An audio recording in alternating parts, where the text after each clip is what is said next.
మనం ఒక పెద్ద పని చేస్తున్నప్పుడో, ప్యాషన్‌తో ఒక పని చేస్తూ వెళ్తున్నప్పుడో, సాటర్‌డే, సండే ఖచ్చితంగా హాలిడే తీసుకోవాలా? లేదా? దీని మీద మన మైండ్ ఎప్పుడు క్వెషన్ చేస్తా ఉంటది. ఈరోజు సండే కదా! ఈరోజు బ్రేక్ తీసుకుందాం. ఈరోజు పండగ కదా! ఈరోజు ఒకరోజు హాలిడే తీసుకుందాం. ఇలా ఆలోచనలు వస్తా ఉంటాయన్నమాట. రీసెంట్‌గా మన ఎక్స్‌టర్నల్ అఫైర్స్ మినిస్టర్ జయశంకర్ గారు దీని మీద ఒక డిస్కషన్ చేశారు. ప్రపంచంలో చాలామంది వీకెండ్స్ హాలిడే తీసుకుంటారు. కానీ అలాంటి సౌలభ్యం నాకు లేదు. ఎందుకంటే వరల్డ్ అనేది డిఫరెంట్ టైమ్ జోన్స్‌లో పనిచేస్తా ఉంటదన్నమాట. కొంతమందికి మండే నాకు సండే అయ్యుండొచ్చు. కొంతమందికి ఫ్రైడే నాకు సాటర్డే అయ్యుండొచ్చు. అంటే కొన్ని దేశాల్లో వాళ్ళ టైమ్ లైన్‌లో శుక్రవారం మనకు శనివారం అవ్వచ్చు. లేదా వాళ్ళకి సోమవారం మనకు ఆదివారం అవ్వచ్చు. కాబట్టి ఎక్స్‌టర్నల్ అఫైర్స్ మినిస్టర్ అనేది ఎప్పుడూ పనిచేస్తూనే ఉండాలి. మినిస్టర్ ఎప్పుడు కూడా ఒక స్విచ్ ఆఫ్ మోడ్‌కి వెళ్ళిపోకూడదు. కాబట్టి మనం ఎప్పుడు వర్క్ లైఫ్ బ్యాలెన్స్ గురించి మాట్లాడేటప్పుడు ఖచ్చితంగా సాటర్డే, సండే హాలిడే తీసుకోవాలా? వద్దా? అనే దాని మీద చర్చ కంటే మన రొటీన్‌లోనే మన రిలాక్సేషన్ మెథడ్ కూడా ఉండాలి.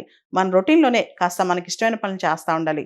అది మ్యూజిక్ వినటం కావచ్చు, సినిమా చూడటం కావచ్చు, స్పోర్ట్స్ కావచ్చు, స్పోర్ట్స్‌ని ఫాలో అవ్వటం కావచ్చు, లేదా ఇతర ఎంటర్‌టైన్‌మెంట్ కావచ్చు. ఇలాంటివన్నీ కూడా మన రొటీన్‌లో భాగం అయిపోవాలి.